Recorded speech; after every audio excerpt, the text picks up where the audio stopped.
Hi, Roger. Hi, Jeff. It's How you doing? it's good to see you again. So listen, Yeah. Raj, I think the people in Feldenkrais first would actually be fascinated to have an idea of how you think and how you put together some of the things you're working on. Is there a way that you could express that or show people about the what it takes for you to put together your ideas and the science and the background and all you're trying to provide for the Feldenkrais method.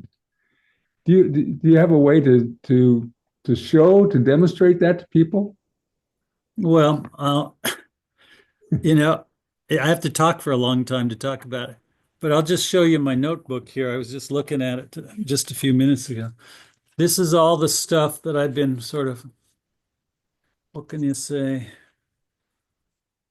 coordinating, putting together ideas, getting them ordered, sorted out to make it coherent about the breadth of what Moshe did.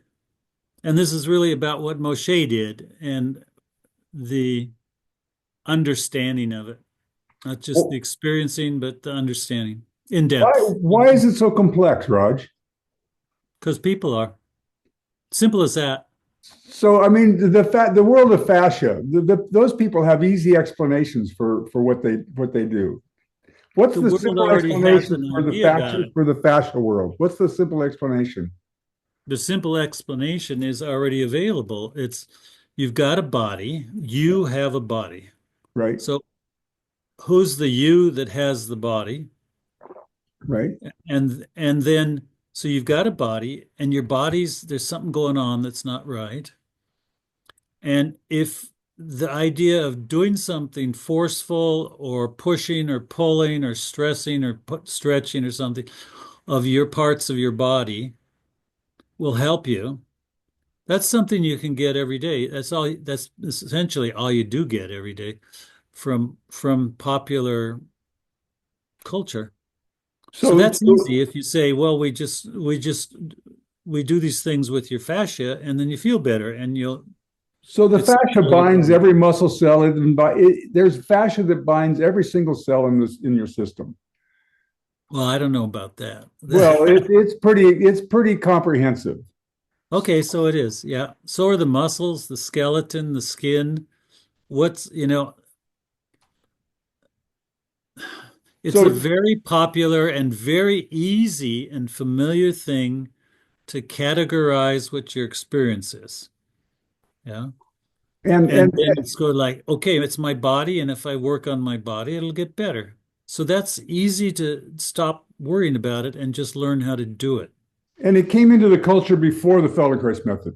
It became popular in the culture before the Feldenkrais. Well, the idea has been around forever. Right. It's not just, I mean, the thing about stretching, yoga, um, all those things are deeply embedded in the culture, and it has to do with being a warrior and being a gladiator and all those things, and the challenge of life, the survival of the fittest. Those are all familiar things. And Moshe said there's something else. So Moshe, what is it about Moshe that makes it so difficult to bring forward and to bring it into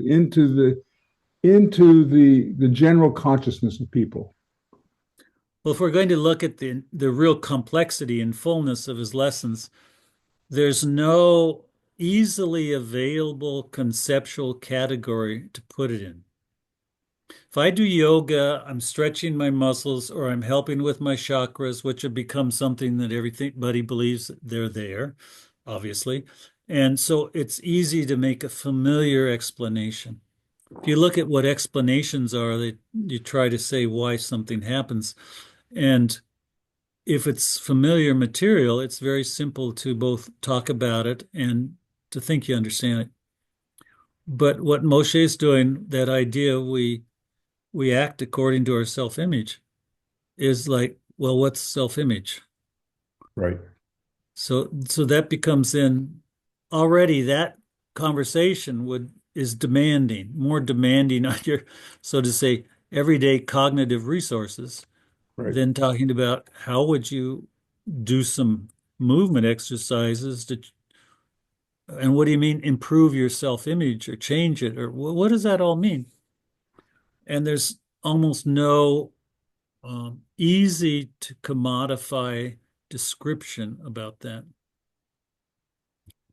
So And what most do we people can't see it if you ask to talk about it anyway. what That's just the fact.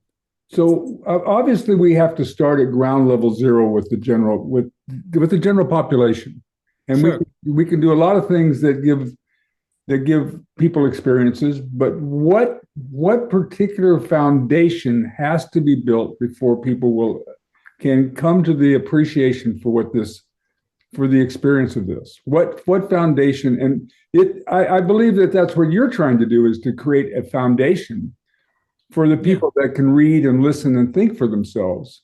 That's why you have that big old notebook there. That's where you're Right. trying to do. What foundation are you pointing towards? Um, when I go to the university here nearby and talk to them about what we're doing, you want to try it out? Mm. We want to understand it. So I would say they have experiential allergies. Yeah. It's like, I want to put it in a concept form. I don't need to try out things that I'm not familiar with. If you are an experientialist and want to grasp something through your experience, often concept forms or abstractions are, they don't even fit what you're experiencing. Yeah. And because they're two or three linguistic steps away from the real experience. Right. So you can't just take the abstraction and turn it into an experiential imagination. It's just not there. And the other way around, you can't take the experience and turn it into an abstraction without reaching for some concept like body manipulation. Bones, now fascia has become popular and things like that. Those are all things that are in the popular world, uh, culture available as kind of, what do they call it? Memes? Yeah, memes. Memes. And so, yeah, okay. We don't understand what we hear, but it sounds like something I'm familiar with. Moshe, the explanations for Moshe's work are not familiar ideas. Simple as that. So It's like you have to get over your experiential and your conceptual allergies and be curious, really, really curious. Yeah. well, we were talking. I've been talking with Lisa Rosenberg, who's one of the students in my class. She and I are interested in doing a book, or excuse me, a class on with Feldenkrais and poetry. Uh-huh. Now, when we start to think about poetry, we have to understand that poetry is the experience within, and what's written is just the expression of what your internal experience is. What is it? What is it? In other words, you have to have be some kind of internal awe, or something has to awaken within you before you even would dawn on you to try to put it into words. You can't produce. You can produce poetry, and you can produce music that's already been generated. But the true poet, the person who's generating music is living it, and the music becomes the expression. Yeah. And so that whole process of bringing people to that lived internal awakening to the dimension of experience. I mean, are the university professors adverse to using LSD? Are they adverse to studying mindfulness meditation? Are they adverse to? No, but those are familiar in the culture around them. Right. Really, 40 years ago, 50 years ago, you taking LSD got you arrested by the FBI, and Right. or Timothy Leary tossed out of Harvard. But and most professors wouldn't have tried that at that point. It's become some part of the culture, and then it's some in some for some way acceptable. But there's a two-way street here, and that's the important thing. And that is the experiences have to be there for you to go, what the heck was that Right. that I can't explain? And Right. then you have to be interested in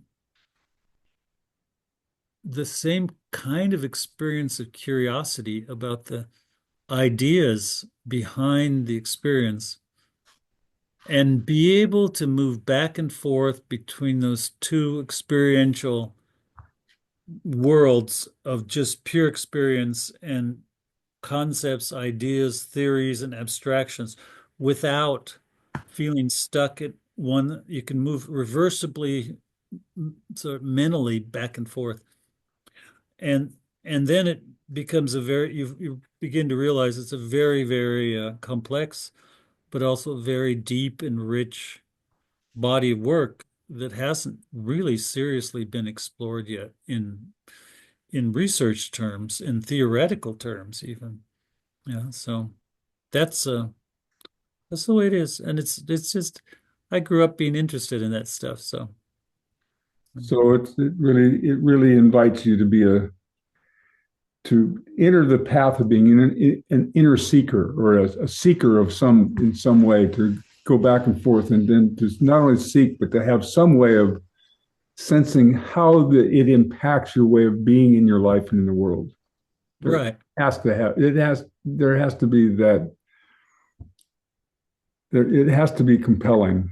Yeah. Yes. And it's tricky because the languages we put to those experiences, they can be compelling experiences, really surprising and tend to confuse us often because we haven't figured out how to sort out the ideas, the words, what they mean. I read something really interesting about the Indo-European languages in a book about ancient ideas. Where did they come from in between India and the Greek world, but basically in the Iranian imperial empire back about 3,000 years ago. And Phoenicia, maybe. Anyway, yeah. nah, yeah, Don't worry about it. when you think about it's an interesting point. When you think about it now, between the Greek islands off the coast of Turkey Yeah, and the Indus Valley in Pakistan, there are a number of countries, yeah, really different ones.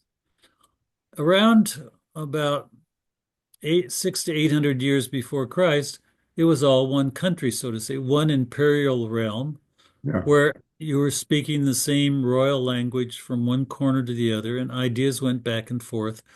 And this guy's looking at how the Greek philosophers and poets and the Iranians and the Hindus were basically discussing the same set of ideas in the same language, or a language group called the Indo-European Language Group, which includes Sanskrit, the Iranian languages, um, and the European languages from Russia. Not Turkish is, by the way, a Mongolian language, but the Indo-European languages. And he said there's a problem with them, and that is they tend to turn experience into nouns.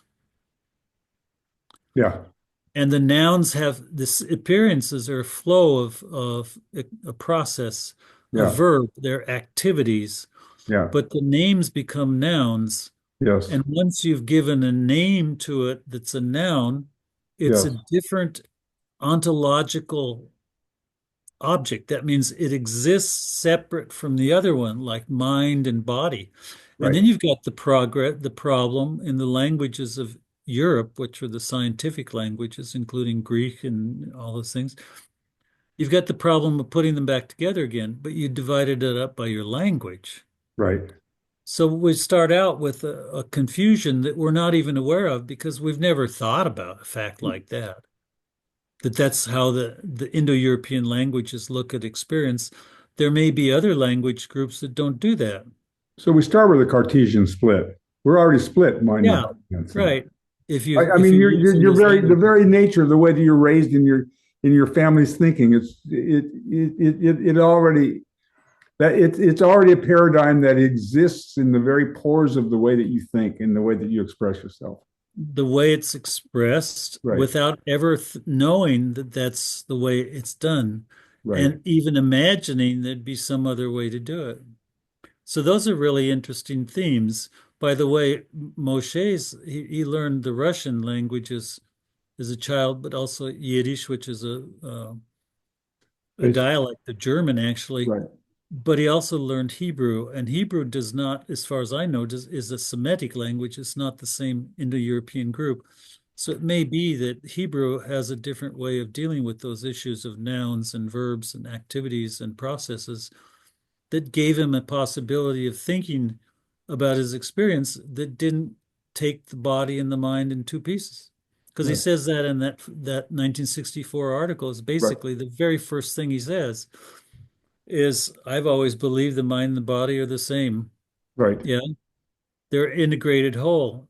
So so those are all the interesting things that we run into as soon as we take the wonderful and interesting and fascinating and astonishing experience of the lessons and start to try to make sense of them, we need the language to do that. And then we're stuck with the hidden dimensions of our thinking that we're not aware of.